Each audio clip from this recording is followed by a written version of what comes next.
to not just think that you know the story, but how is this child actually experiencing it? What does their life feel like to them? And make sure that you're responding to that. I think so often we tend to tell children how they should be feeling or override their thoughts with our own adult understanding, and instead just to actually listen to what it's like for that child.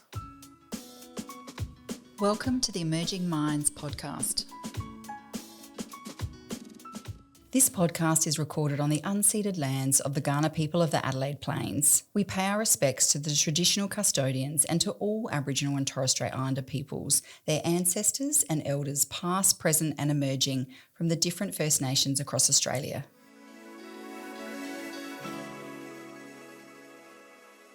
Hi everyone, my name is Dr Carmela Bastian and welcome to episode 1 of Child-Centred Practice in Child Protection. I'm a social worker who has an extensive practice experience in working child protection. As an academic, my work has focused on the child protection practice, working with children in the context of complexity and child-centred practice. I continue to explore and understand what it means to be child-centred in the context of child protection. As part of that, I have joined with Emerging Minds to develop the following double episode podcast. Joining me on this podcast are Arabella, Amy and Chloe, who are experienced practitioners in the field of child protection.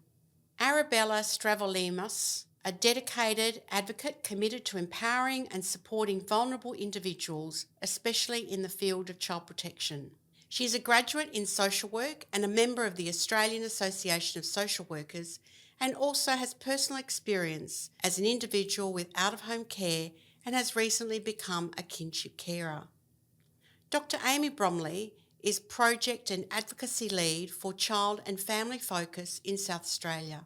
Amy, a social worker who has spent more than a decade specialising in working with children, young people, families and carers. Amy holds social work degrees from South Africa and the United States and a PhD from Flinders University.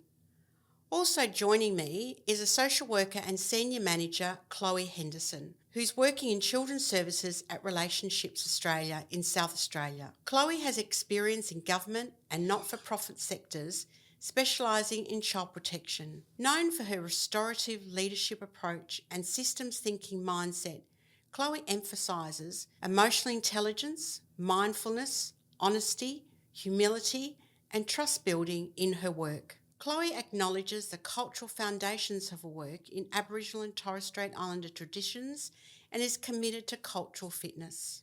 I began by asking Amy what child-centred practice means for her. For me, I think when you're being child-centred, it means holding the child at the centre of your thinking and your doing. But that also means two things. So firstly, thinking about how this world must look through a child's eyes. So all the things that are happening around them, how are they experiencing it?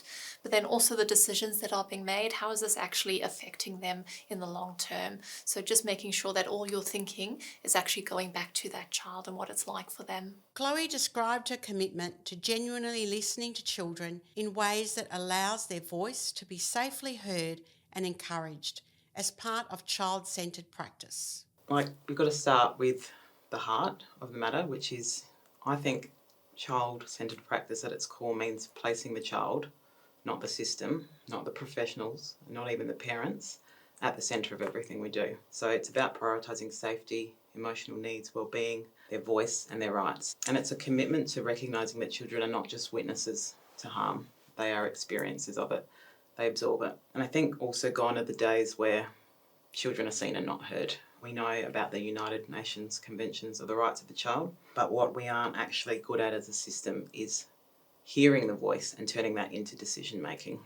And we know that the research tells us consistently that children feel like pawns in big people's games in the context of child protection. They're moved around, they're spoken about, they're assessed, but they're not listened to, and they're not agents in their own story. So I think when we listen to children, we create the conditions where they can feel safe enough to speak.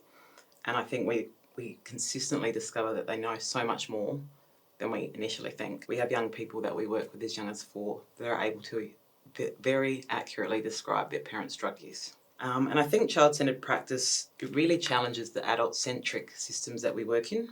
Children can't any longer be an afterthought. As someone with lived experience, Arabella provided her insights into child-centred practice and the critical need for practitioner curiosity.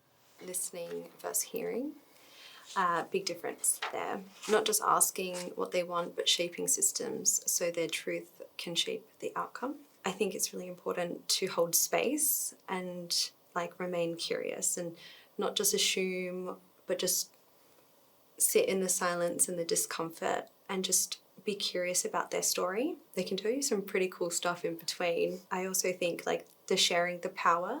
I've found that the only time there's any breakthrough with a kid is when you actually just realize that you're an adult, and that, even in height wise, you need to put yourself down at their level. And then even a simple act of saying, can you help me open up my pen?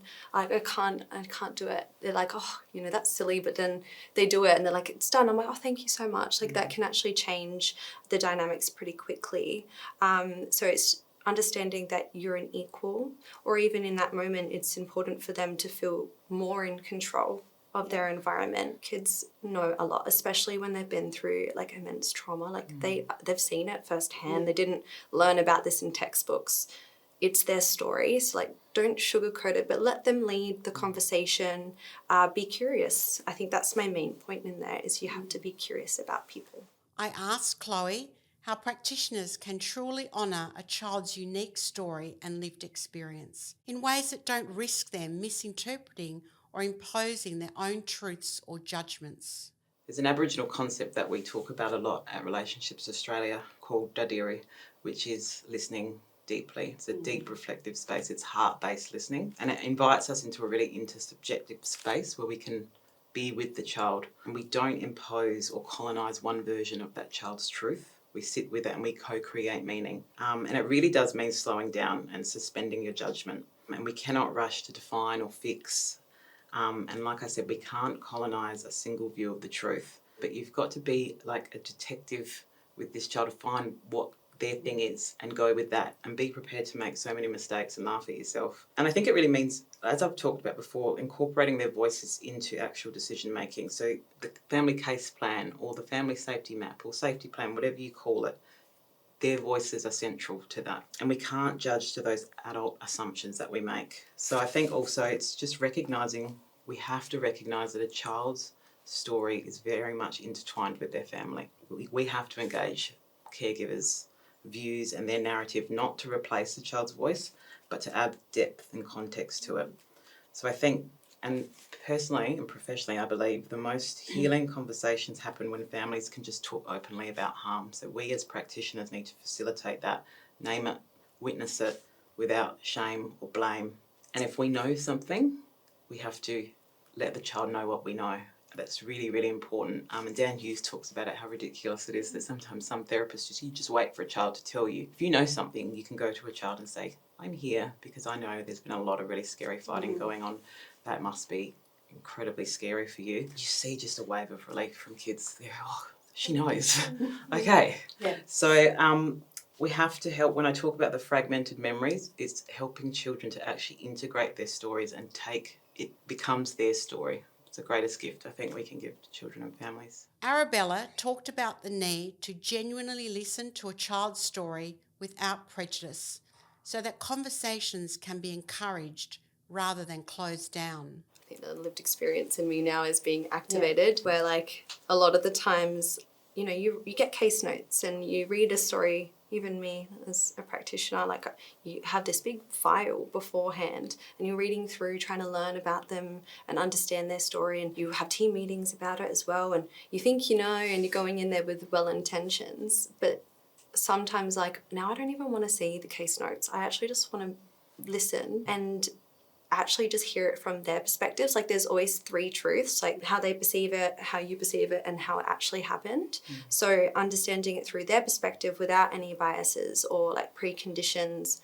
especially when it comes to a very compliance-led industry. I think I hear this a lot and I really don't like it anymore. Stop thanking people for sharing. Thank you for sharing. That must have been hard. Or I acknowledge that must have been really difficult for you to say that. It really sounds condescending. It's like, you're welcome. Like, it doesn't really invite the open conversation there. It kind of shuts it down. And for me, it feels like the person's not equipped to actually take on what I'm saying. Like, they don't have the skills to then further this.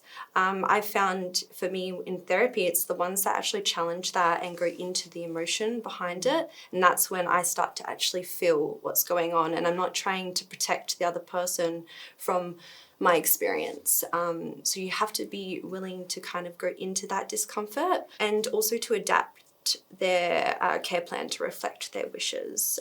You have to action what they're saying, not just say thank you and acknowledge. It needs to actually be seen and talk to them about it. Like, kids know. Amy described her approach to treating every child as unique and to actively considering the experience of meeting with you. Well, I think the word unique there is so important because it's really easy when you do this work to start to feel like you've heard the story before, you've seen things play out before, you know where this is going. And to just really take the time to understand that this is a unique child and they've never experienced the story before. The story is being written actively every day. And so to not just think that you know the story, but how is this child actually experiencing it? What does their life feel like to them? And make sure that you're responding to that. I think so often we tend to tell children how they should be feeling or override their thoughts with our own adult understanding and instead just to actually listen to what it's like for that child. Arabella shared some stories from her own childhood about how systems and practices worked effectively and not so effectively for her. I was with someone for maybe over 5 years and I really liked this person. And then she got promoted and I didn't see her again. And that there was a really big breakdown for me because then the next person that came along wasn't that person for me. And I was really resistant towards connecting with them, which I feel like in hindsight was a barrier for me transitioning out of care because I just completely disengaged and didn't actually have any support. So I was just left alone. And luckily for me, I had other safety factors in place that meant that I was going to be okay.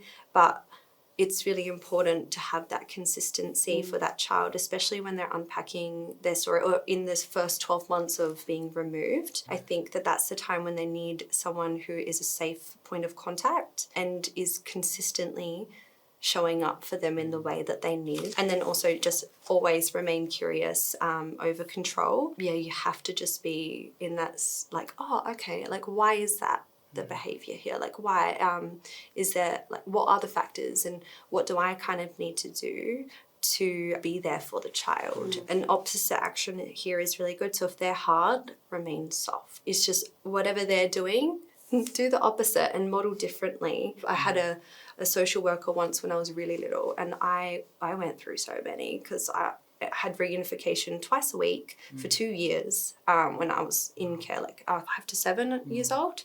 And I didn't like the social workers who tried to take me away if my mum didn't turn up or whatever the situation was. And it wasn't about them, it was just the moment. And this guy, his name was Ray, he was an older man and he came in and he had a newspaper and I was like ready to kind of box on every single time, like you're not getting me in that car, like watch, it's not going to happen. And he just like opened up his newspaper and he was just like, I'm going to read this for now. Let me know when you're ready. This is pretty interesting for me. I'm not willing to fight you, but I'm going to be here with you until you're ready to go. And I was like, oh, all right, let's go in the car. Like, I'm not going to wait around watching you read a newspaper. And like eventually, as soon as I saw that newspaper, I knew the situation. So I got in the car. But then after a while, he said, let's go to a park. Let's go get a hot chocolate. I'm going to advocate for 2 marshmallows. So, you know, you're happy. And I was like, 100%, let's do it. And I like saw him. So even though a moment that was really uncomfortable and really sad for me because maybe my mum didn't turn up or she did and it was really heightened, I was like, it's okay. Like, Ray's here and we're going to go get hot chocolate afterwards and that's really fun. So it reshaped the next step for me. So instead of going home and being really dysregulated and often meant an absolute explosion in the house and me feeling horrible and just being just out of sorts, it changed it to this is actually a good moment for me. And I will always remember Ray for that because that was that seed that he planted for me that made me realise that like I am worthy, and someone is going to be here for me. So that it's a small act. It's a newspaper and a hot chocolate. Very small, but made such a difference. I asked Amy how we create systems and practices that can genuinely listen to children's views. I think one of the most challenging things is to look at how we prioritize different aspects of a child's well-being. It can be very easy to decide as an adult that something's more important than what a child is experiencing or feeling. And it's challenging for all of us because we know that there are times when we might have to make decisions that a child's not in complete agreement with because they're simply not safe or because the risk is just too great. At the same time, I think we often go too far in that and we undermine aspects that are so important to a child. I think, for example, from my own childhood, moving schools, how traumatic that is. How easy is it though just to look at a situation for a child and say, oh, I'm helping them to move school, it'll make things so much easier, less travel time, or they're in living with a new family or this or that. But again, actually just thinking about what is that like for a child and just how incredibly overwhelming and terrifying it is to change schools. So a lot of that emotional well-being and relational safety, I think we deprioritize when it's actually vital to a child's well-being. I asked Chloe to describe some of her core principles in planning for authentic connections where children are centred in all aspects of care and healing. I can speak to that from a management perspective, intensive family services. I broke that question down into 4, I suppose, and I think the clarity I want to first say is authentic connection isn't soft or vague, but it's built on tangible and disciplined principles. And when some of them are missing, children can easily become invisible. So the first one for me is radical attunement. And so for me, this means showing up fully present and noticing not just what a child says, but what they don't say and what they're trying to express through play or their silences. And it really acknowledges that healing, as a practitioner, we need to understand that healing for a child does not happen on our timeline, it happens on theirs. Secondly, non-punitive accountability. So for me, that's children, parents, families, they all make mistakes, so do we. And when a rupture happens, we stay in as the practitioners. We need to stay in and we repair and we model that accountability without any shame. This is restorative practice. This is safety organised practice. This is trauma-informed practice. And so when we separate the behaviour from the person, we hold both the child and their caregivers in a circle of dignity. The third one for me is shared power. So as practitioners, we need to acknowledge we hold a lot of power. And this principle cuts right down to the heart of colonial hierarchical systems. So true child-centred care invites the child and their family into co-creation. So what I mean by that is we don't fix, we stand beside them, maybe sometimes behind them. And as you've said before, we're being with, not doing to or for. And so we're making space for voice, even when it challenges us. And the last one for me is cultural humility and justice. So authentic connection requires us to decolonise our thinking. It's not enough to just apply generic tools. We have to honour specific cultural, historical, spiritual realities for the children and families we're working with. And we need to acknowledge, particularly for our Aboriginal and Torres Strait Islander families, that this is collective. Healing is collective and it's tied to the land, ancestors and story. And so just finally for me, I think we also have to have a future orientation. And so what I mean by that is often we'll ask parents parents of children who have experienced harm in their care to admit what you've done. You've got to admit it first. It's an old school psychodynamic way of you've got to have insight before you can move forward. But some of our families have not ever experienced safety in a felt sense. So helping parents to hold their child in mind in an attuned way, but to also imagine a future state of safety and what that feels like can be absolutely life-changing.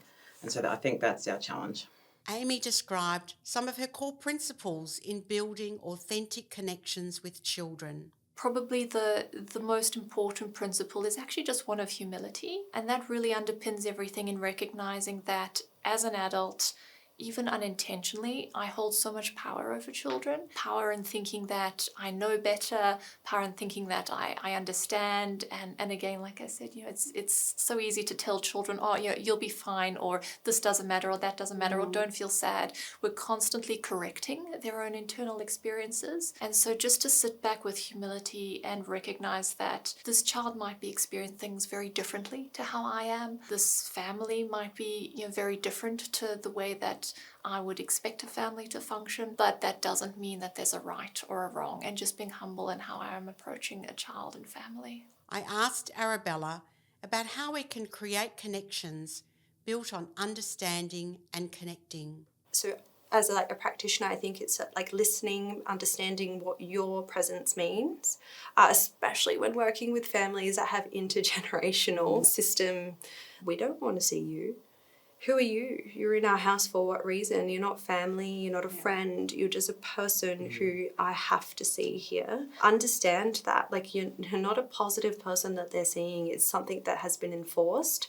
Now, over time and after you've built the rapport and trust, that's when, those relationships are formed, but it's formed based on, it's enforced. So if you understand that, then I think that will make you reflect on your own practice, which the second point is reflective practices, their biases, triggers, their history, even cultural context within that, what is their stories out there, everything about them, everything encompassed, systems, biases there. So, and then your own and how you see the world. I often have had to sit in that discomfort as well and kind of go, oh, hold on a second, am I thinking this because of this? And where has that come from in me?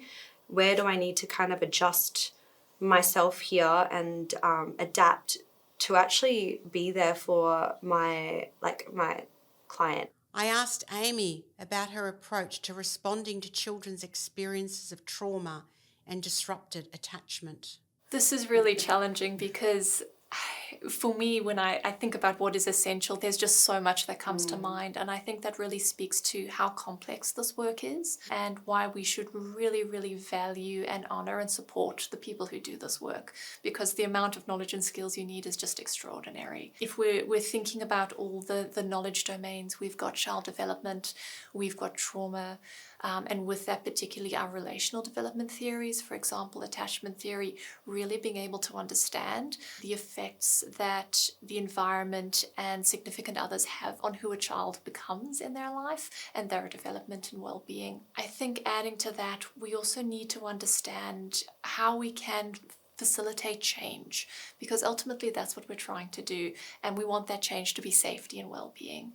And so there's a lot of beautiful theories that actually talk about change, particularly within families. And so actually having a clear understanding of why am I doing what I'm doing, and how is that going to create change? How is that going to make things better for this family? Arabella commented on the importance of a focus on best interests for children who have experienced trauma. I think when you think of safety and best interest, it might have been safer in the moment, but what's the long-term implications of that? So if you take my story, for example, yes, the safe thing for me as a child was to be removed, but what happened then was with my mum not having the proper supports that she needed back then and having the early interventions, she went on to have a whole bunch of more kids. And now I'm from a sibling group of one of 10, and 5 of us were removed in different times. So 5 of us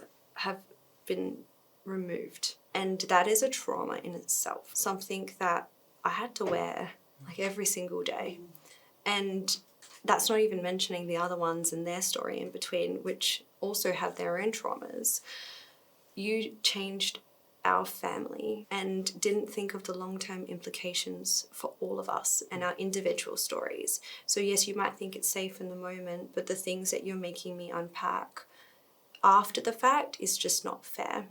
And having that responsibility, yes, I need to take control of my future and break the cycle for me, but it is such hard work to do that, and especially when there's younger children involved, like my siblings, and it just it shouldn't, if we're the ones that have been taken and removed because of safety, and you're trying to make us have a better life, then help us unpack our story, give us the words behind our emotions. It shouldn't just be conceptualizing everything as well. Like, give us the scripts as well, like in design, like do it together. So if you really want to see that change, is change the way you're going about it first of all, and plant those seeds that are going to actually change intergenerationally. It shouldn't just be the expectation of the child to pick themselves up and be strong and be resilient, because these are not favourable words to hear about yourself. It's really glamorized. I don't want to be strong, I want to be soft, and do not test my resilience. Let me be safe. Give me an environment where I can actually explore the world and feel safe in doing so. It give me my safety, because a child deserves that. That's their right. And to challenge it and then glamorize it afterwards is just a really unfair expectation. Chloe described her practice principles in working with children who have experienced trauma. When we talk about centering a child's needs in the face of trauma, I think we have to begin with one truth, which is, I've mentioned it before, but healing does not happen in isolation. And as practitioners, we cannot aim for wholeness within the child and do that in isolation, one-on-one with the child. It happens in relationship. And we know that the research tells us that one of the most powerful protective factors for a child is the quality of their attachment to caregivers or a caregiver. And David Mandel speaks about this so beautifully when he reminds us that support for both the child and a caregiver who are experiencing domestic violence, but this is applicable across the board. So when we support that child and that caregiver together, we don't just reduce risk, but we actually foster recovery. And we know that that's just not emotionally reparative, it's actually neurologically transformative. And so for me, we know when children are exposed to violence, harm, abuse, danger, their sense of safety and their ability to trust others is disrupted. They don't go to school, they can't make friends. So we need to aim for long-term intergenerational healing. And to do that, I think at Relationships Australia, we rely on experts like Professor Jennifer McIntosh. She's helped us understand that attachment isn't just a theory, but it's a lived, felt experience. And so we need to look for that emotional tie between caregivers and their kids. And we're not measuring attachment as a label, but we're listening for the bond. We're asking questions like, how is this child held in the mind of a sensitively attuned other? How does mum express her affection?